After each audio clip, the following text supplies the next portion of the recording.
Christ. Let me begin by jumping to the end of the parable before going back to the details of Jesus' beautiful teaching. We ask ourselves, bakit naman hindi pinagbuksan? Bumili na nga yung mga foolish virgins ng kanilang oil. Humabol na nga sila, hindi nga lang nakahabol. So, saan pa ba sila pupunta? Doon sa wedding banquet. Bakit nung kumatok sila, hindi na sila pinagbuksan? Now we go back to understanding the culture. The wedding rituals and customs of the Jews would have the bridegroom fetch his wife, have a celebration, and later bring his wife into his home. So dati, ang responsable doon sa dalaga ay ang kanyang tatay o yung tumatayong padre de pamilya ng kanilang angkan. When someone is given into marriage, she now becomes the responsibility. She now is under the care of her husband. Ang tatay yung padre de pamilya ng kanyang magiging pamilya at ng kanyang sarili ay ang kanyang asawa. So all this would start with the bridegroom fetching his wife. Now, it seems that bridegroom in Jesus' story was delayed. But there is no worry kasi ritually and physically nakahanda naman ang mga sasalubong sa kanya. Bakit ko sinabing nakahanda? Well, outside the city walls, wala nang kasiguraduhan ang safety. Andyan yung mga tulisan, andyan yung mga pinalayas dahil may sakit, baka mahawa ang buong komunidad, andyan yung hindi kilala, the strangers, those who are to be doubted, the thieves are there. At kapag dumidilim, mas lalong nagiging peligro ang buhay labas ng walled cities. So the bridegroom was delayed, and it was crucial for these young ladies to meet the bridegroom with lights. There will be men, but the men will be those who are bringing arms for protection of the entourage of the bridegroom. Crucial yung ilaw because it will light the path and it will discourage evil elements from ruining the marriage, or at least the marriage ritual, marriage rite. So dumating ang bridegroom at may announcement. The foolish virgins were pleading to the wise, bigyan nyo naman kami ng oil.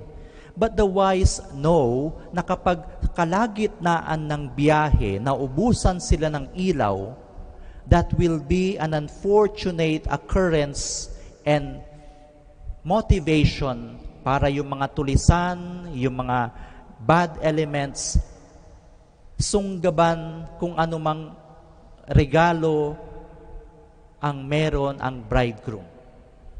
And so the wise virgin said, no, we need the light, go and buy for yourselves. So while those who are stupid went to buy oil, the remaining 5 fulfilled their crucial role at nagampanan nilang dalhin, accompany na may ilaw ang groom papunta sa bahay ng pagdiriwang. In the middle of the celebration, kumakatok yung 5 na hindi nakabili ng oil. This is dangerous. Dahil humiwalay sila, pwede silang kunin ng mga masasamang elemento, they make them hostage, and they will now try to go in the locked doors. And the doors are locked for a reason. You keep bad elements, elements of darkness, out of the celebration. Baka mamaya gusto nilang sirain yung marriage, baka mamaya gusto nilang magnakaw doon sa pagdiriwang. And so, the foolish virgins were not allowed entry. Why? Because their mistake could compromise the whole thing. Because their unwillingness to admit a truth can be dangerous for the whole celebration. Dear brothers and sisters, a few days ago, a great man died, Bishop Oscar Cruz. And I have been following his homilies, his teachings. I have subscribed to his blogs dahil napaka-dunong niya. One of the most powerful lessons I learned from this great man is this.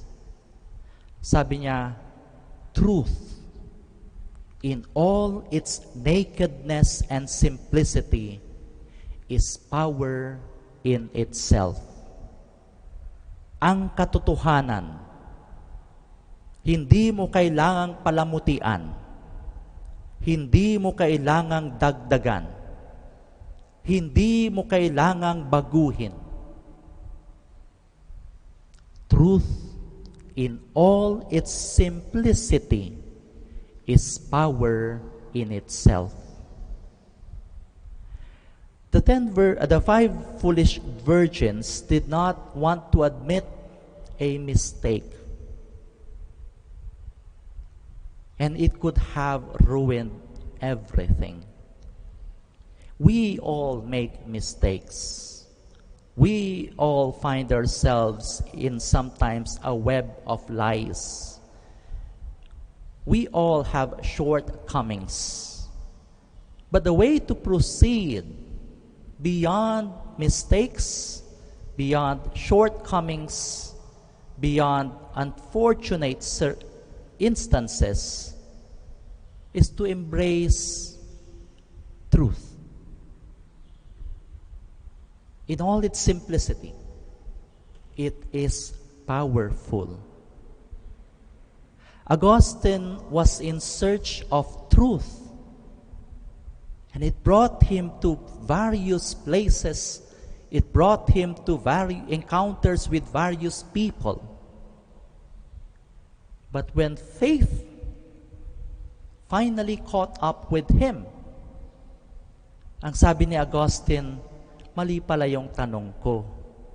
Hindi kung paano ko matatanggap ang katotohanan, kundi kaakibat niyan, kanino ko masasandalan ang may katotohanan.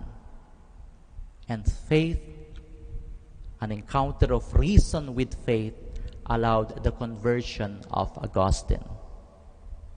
So once again, dear brothers and sisters, in the words of the great man Oscar V. Cruz, truth in all its simplicity is power in itself. We may have had mistakes, we may have had failures, we may have had falsehoods. But going beyond requires a humble submission to the simplicity, to the purity, to the power of truth. Let us all stand. The gospel